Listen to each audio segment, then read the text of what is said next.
125 বছৰীয়া ঐতিহাসিক বিদ্যালয় 86 নং ধেনু চোচা প্ৰাথমিক বিদ্যালয়ৰ 155তম জয়ন্তীৰ কাৰ্যালয় আজি শুভ উদ্বোধন।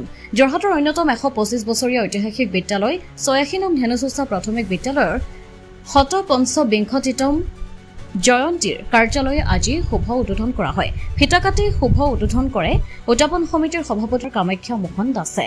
লগতে উপস্থিত থাকে সম্পাদিকা অপৰাজিতা বৰা আৰু সহকাৰী সম্পাদক ৰঞ্জিত বৰা, ৰমেশ দত্ত, পোহৰ লাইব্ৰেৰীৰ মুখ্য সম্পাদক অমৰ বৰুৱা, প্ৰতিশ্ৰুতি ফাউণ্ডেশ্যনৰ মৃদুল বৰা, বিষয়ববীয়াসকল, বিদ্যালয়ৰ শিক্ষক-শিক্ষয়িত্ৰীৰ লগতে বহু কেইগৰাকী ব্যক্তি উপস্থিত থাকে। ব্যুৰ' ৰিপৰ্ট, পোহৰ লাইব্ৰেৰী।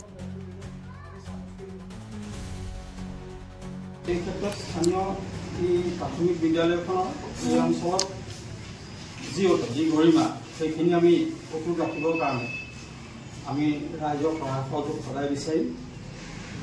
খুব বিশেষ দীঘলীয়া নকৰোঁ, ইতিমধ্যে শিশু দিৱস পালন কৰাৰ ল'ৰা ছোৱালী উৎসাহ আছে আৰু ইমানকে কওঁ সকলোৱে সহায় সহযোগিতা আগবঢ়ায়। বাকী পৰৱৰ্তী যিখিনি কাৰ্যপন্থা হ'ব সেই কাৰ্যপন্থাত আপোনালোকৰ সকলো প্ৰকাৰে সহায় সহযোগিতা কামনা কৰি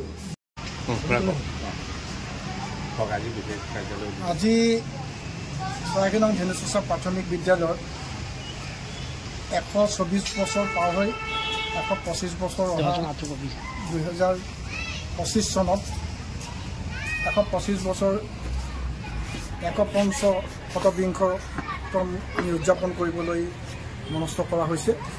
ইতিমধ্যে আমাক সভাপতি হিচাপে দায়িত্ব দি এই কাৰ্যসূচী ৰূপায়ণ কৰিবৰ বাবে আজি আমি কাৰ্যালয়টো উদ্বোধন কৰিছোঁ আৰু অহা 5 তাৰিখে এই স্কুল প্ৰাংগণতে আমি শুভ উদ্বোধনী অনুষ্ঠানটো অনুষ্ঠিত আমি কৰিম আৰু সেই শুভ উদ্বোধনী অনুষ্ঠানত আমি বিভিন্ন ধৰণৰ শিক্ষাৰ লগত জড়িত থকা সমল ব্যক্তিক আমি নিমন্ত্ৰণ কৰিছোঁ আৰু সেইদিন ধৰি 2025 চনৰ ডিচেম্বৰলৈকে আমি গোটেই বছৰজোৰা কাৰ্যসূচী, বিভিন্ন কাৰ্যসূচী, তৰ্ক প্ৰতিযোগিতা, চিত্ৰাংকন প্ৰতিযোগিতা, ভেকশ্যন প্ৰতিযোগিতা, স্বচ্ছ ভাৰতৰ পৰা আদি কৰি সকলো প্ৰতিযোগিতা প্ৰতি মাহে কৰি আৰু প্লাছ আমাৰ এই বিদ্যালয়খনৰ আন্তঃগাঁথনি উন্নয়নৰ ক্ষেত্ৰতো আমি আগবাঢ়ি এই বিদ্যালয়ৰ যাতে উন্নতি সাধন কৰিব পাৰোঁ, এই সমাজখনক সকলোকে লৈ আমি আগবাঢ়িম বুলি আমি প্ৰতিশ্ৰুতিবদ্ধ কৰি 125 বছৰীয়া যি জয়ন্তী সকলোকে আমি নিমন্ত্ৰণ কৰিছোঁ, সকলোকে আমি আহ্বান কৰিছোঁ। সকলোৰে সহায় সহযোগিতা লাগিব